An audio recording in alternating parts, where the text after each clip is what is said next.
Hello student, कैसे हो? आशा करता हूँ सब अच्छे होंगे और घर पर रहकर अपनी शानदार ज़बरदस्त तरीके से तैयारी कर रहे होंगे। और जैसा कि आपको पता है कि आज शुक्रवार है और शुक्रवार के दिन अपन जो है सेकंड ईयर वालों के लिए वर्कशॉप कैलकुलेशन की क्लास लेके आते हैं।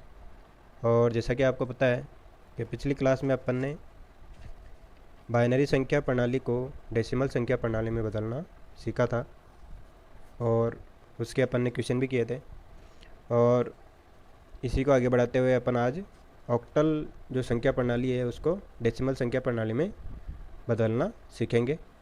तो जैसा कि आप देख सकते हो, ऑक्टल का मतलब होता है 8। ठीक है, कोष्टक के अंदर ये कोष्टक खाली क्यों रखा है? क्योंकि कोष्टक के अंदर जो भी संख्या होगी वो ऑक्टल संख्या कहलाएगी और उस संख्या को अपन डेसिमल में बदलेंगे। ठीक है, और ये दूसरा तरीका जो अपन बेसिक तरीका है डेसिमल संख्या को ऑक्टल संख्या में बदलते हैं। तो ये दोनों में एक साथ आपको समझाऊंगा। तो जैसा कि अपन पहले भी देख चुके हैं, पहले सीख चुके हैं कि भाई ऑक्टल का मतलब क्या होता है, डेसिमल का मतलब क्या होता है। ठीक है, और डेसिमल को ऑक्टल में कैसे बदलते हैं ये अपन पहले भी सीख चुके हैं। आप अगर मैं इस क्लास में बताऊंगा और आप इसको डिटेल में देखना चाहते हैं तो प्रीवियस वीडियो में देख सकते हैं जो आपको डिस्क्रिप्शन में मिल जाएंगे। तो जैसा कि मैं एक संख्या ले रहा हूँ 718। ठीक है, ये जो डेसिमल संख्या है इसको अपन पहले ऑक्टल में बदलेंगे, फिर ऑक्टल से वापस डेसिमल में कैसे बदलते हैं वो सीखेंगे। ठीक है, तो ये बेसिक तरीका लेके चल रहा हूँ मैं ताकि आप यहाँ पे आप सीख सकें। तो यहाँ पे अपने को क्या करेंगे, यहाँ पे ये जो अपनी वर्गमूल की जो भाग विधि है उसका उपयोग करेंगे। ठीक है, यहाँ पे क्या लिखेंगे? 8 लिखेंगे क्योंकि अपने को बदलना किस में है? ऑक्टल संख्या में बदलना है, इसलिए यहाँ पे क्या लिखेंगे? 8। और यहाँ क्या लिखेंगे? संख्या लिखेंगे। ठीक है, जिस संख्या को बदलना है वो यहाँ पे आएगी और यहाँ पे क्या आएगा? शेषफल। ठीक है, तो यहाँ पे अपन भाग देते हैं 8 का, तो क्या आएगा? 8 मोटी 64। ठीक है, कितने बचे? ये बचे 7। 7 और 8 78। तो 8 नाम 72। शेषफल कितना बचा? यहाँ पे लिखेंगे शेषफल, संख्या के सामने शेषफल। ठीक है, फिर 8 का भाग देंगे एक बार और एक बार। शेषफल कितना बचा? 1 बचेगा। फिर 8 का भाग देंगे, एक बार जाएगा, शेषफल कितना बचेगा? 3। फिर 8 का भाग देंगे, भाग टूट की शुभ और शेषफल 1, और नीचे से ऊपर इसको लिखेंगे। ठीक है, तो ऑक्टल संख्या क्या बनेगी अपनी? 1 3 1 और 6। दिख रहा है? 1 3 1 6। तो ये अपनी जो हो जाएगी ऑक्टल संख्या हो जाएगी। ठीक है, तो अभी तक अपन ने देखा ये जो 718 डेसिमल संख्या है उसको ऑक्टल संख्या में अपन ने यहाँ पे बदला है। अब ये जो ऑक्टल संख्या है, यानी ऑक्टल संख्या क्या है अपने पास? 1 3 1 6। ये अपने ऑक्टल संख्या है, इसको डेसिमल में वापस बदलेंगे। अपने को पता है भाई 718 आएगा डेसिमल, लेकिन अपने को ये तरीका इसलिए काम में ले रहे ताकि आपको पता रहे भाई ये ऑक्टल कैसे आया और वापस ऑक्टल से डेसिमल कैसे बनेगा। ठीक है, तो ये पूरा अच्छी तरह से समझने के लिए ये दोनों तरीके में साथ में लेके चल रहा हूँ, तो ताकि कोई भी फर्स्ट टाइम भी अगर ये क्लास देखे तो उसको समझ में आ जाएगा भाई ऑक्टल से डेसिमल कैसे जाते हैं और डेसिमल से ऑक्टल कैसे बनाए, यह आपको समझ में आ जाएगा एकदम। तो जैसा कि अपन ने पिछली क्लास में बाइनरी में भी देखा था, बाइनरी से जो है डेसिमल में गए थे तब क्या किया था? जो है 2 की पावर की थी अपन ने। ठीक है, अब यहाँ पे बेस क्या है? 8 है, तो 8 की पावर करेंगे। 8 की पावर 0, 8 की पावर 1, 8 की पावर 2 और 8 की पावर 3। ठीक है, ये अपन ये प्रोसेस है, ये करते हैं अपन।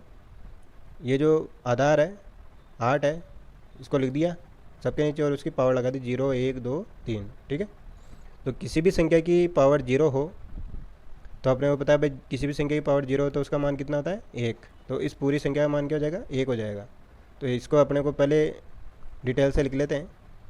8 की पावर 0, ठीक है, और गुणा संख्या 6, ठीक है। फिर इन दोनों संख्या के बीच में प्लस आ जाएगा।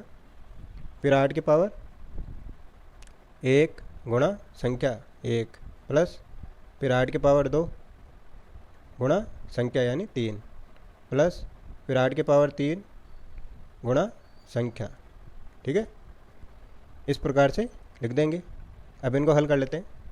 अपन ने क्या भाई 8 की पावर 0 का मतलब 1 होता है, तो 1 को गुणा कराएंगे 6 से, तो यह आ जाएगा। 1 को गुणा कराएंगे 8 की पावर 1 का मतलब 8 ही होता है, और 3 को गुणा कराएंगे 8 की पावर 2 का मतलब 64, और 1 को गुणा कराएंगे तो यहाँ पे कितना आएगा, 8 आठ 64 को 8 से गुणा कराओ वापस, तो यह आ जाएगा, यह आएगा 512, ठीक है। अब यहाँ पे लिख देते हैं गुणा करा के। यहाँ आ गया 6 प्लस 8 प्लस इसको गुणा कराओ, 3 चौक 12, 1 हासिल, 18 और 1 19, और वापस 512 को जोड़ देंगे, ठीक है। अब इस संख्या को जोड़ देंगे और जोड़ने पे 718 आता है या नहीं आता देखते हैं। ये हो गया 10 और ये 18, 18 का 8 हासिल लगी 1, 9 और 1 10 और 1 11 का 1 हासिल लगी 1, 1 और 2 2 और 5 7, तो वापस ये 718 अपने जो है डेसिमल संख्या आ गई। तो यहाँ पे आंसर क्या आ जाएगा, 718 डेसिमल संख्या आ जाएगी। तो यहाँ पे अपन ने देखा कि भाई जो डेसिमल संख्या थी उसको पहले ऑक्टल में कैसे बदलते हैं वो देखा, ठीक है। फिर ऑक्टल संख्या को वापस डेसिमल में कैसे बदलते हैं वो चीज़ अपन ने यहाँ पे सीखी है, ठीक है। तो इसका एक और उदाहरण लेते हैं। तो अगला सवाल लिया मैंने 122 जो डेसिमल संख्या उसको ऑक्टल में बदलेंगे, फिर वापस ऑक्टल से डेसिमल में बदलेंगे। तो यहाँ पे वही अपना वर्गमूल मेथड भाग विधि का, यहाँ 122 लिखेंगे और बाहर 8 और यहाँ पे शेषफल लिखेंगे, ठीक है। तो यहाँ पे 8 एकम 8, 4 बच्चे 42 हो गए, 8 पंजो 40, 2 शेषफल बचा। फिर 8 का भाग देंगे, 8 एकम 8 7 बचे, फिर 8 का भाग देंगे, भाग टूट की शुभ, 1 शेषफल बचा। नीचे से ऊपर लिखेंगे कितना आया 172, ठीक है। तो ये जो 172 है ऑक्टल संख्या, इसको अपन वापस बाय डेसिमल में बदलते हैं, देखें क्या आता है। तो वही 8 की पावर 0, 8 की पावर 1, 8 की पावर 2, ठीक है। तो वही वापस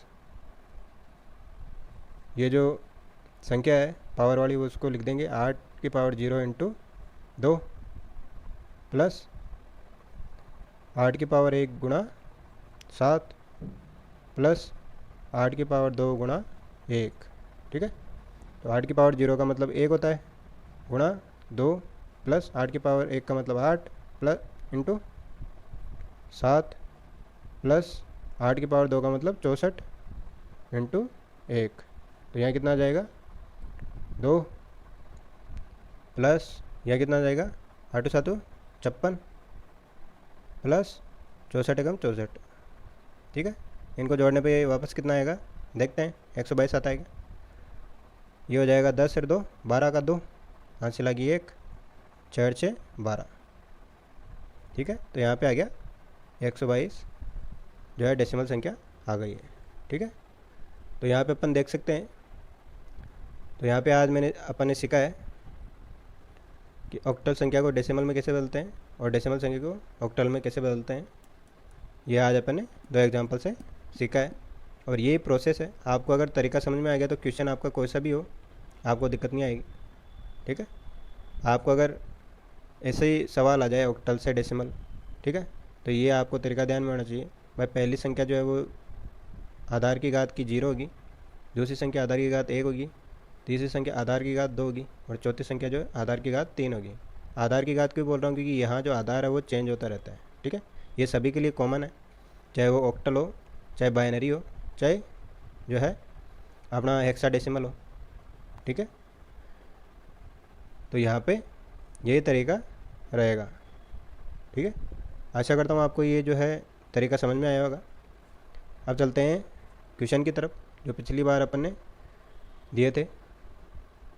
तो चलते हैं, जैसा कि ये सवाल है, पिछली क्लास में अपन ने ये सवाल दिया था। इसका आंसर क्या होगा? ये जो बाइनरी संख्या इसको डेसिमल में बदलना है, तो ये संख्या लिखेंगे पहले, और इसकी पावर 0, इसकी पावर 1, इसकी पावर 2, इसकी पावर 3, इसकी पावर 4, इसकी पावर 5 और इसकी पावर 6। तो यहाँ पे अपने को पता है भाई 0 किसी की संख्या के साथ गुणा होता है तो उसका मान 0 हो जाता है, तो इसको काट देंगे अपन क्योंकि इनका मान 0 होगा। और किसी भी संख्या की पावर 0 हो तो उसका मान 1 होता है। तो यहाँ करेंगे 1 गुणा 1 प्लस 2 गुणा 1 प्लस 2 दूनी 4 गुणा 1 प्लस 2 की पावर 4 का मतलब 16 गुणा 1 प्लस और 32 दूनी 64, तो 2 की पावर 6 का मतलब 64 गुणा 1, ये हो जाएगा 1 2 4 16 और 64। तो जोड़ने पे क्या आएगा? 10 14 16 17। हाँ चला कि 1 2 6 8, ये हो जाएगा 87। ठीक है, तो आपके लिए 2 सवाल दे रहा हूँ। 7 2 7 5 2 जो ये ऑक्टल संख्या है इसको डेसिमल में बदलना है, और ये जो डेसिमल संख्या है 8015 उसको ऑक्टल में बदलना है, फिर वापस डेसिमल में बदलना है। तो आशा करता हूँ आपको ये जो क्लास आज की वो अच्छी लगी होगी और समझ में आया होगा कैसे संख्या को बदला जाता है। ठीक है, तो इसी आशा के साथ मैं आज की क्लास को यहीं समाप्त करता हूँ। तो अगली क्लास तक के लिए धन्यवाद, और प्रैक्टिस करें घर पे रखकर, सुरक्षित रहें और अपनी पढ़ाई को ऐसे ही जारी रखें। धन्यवाद।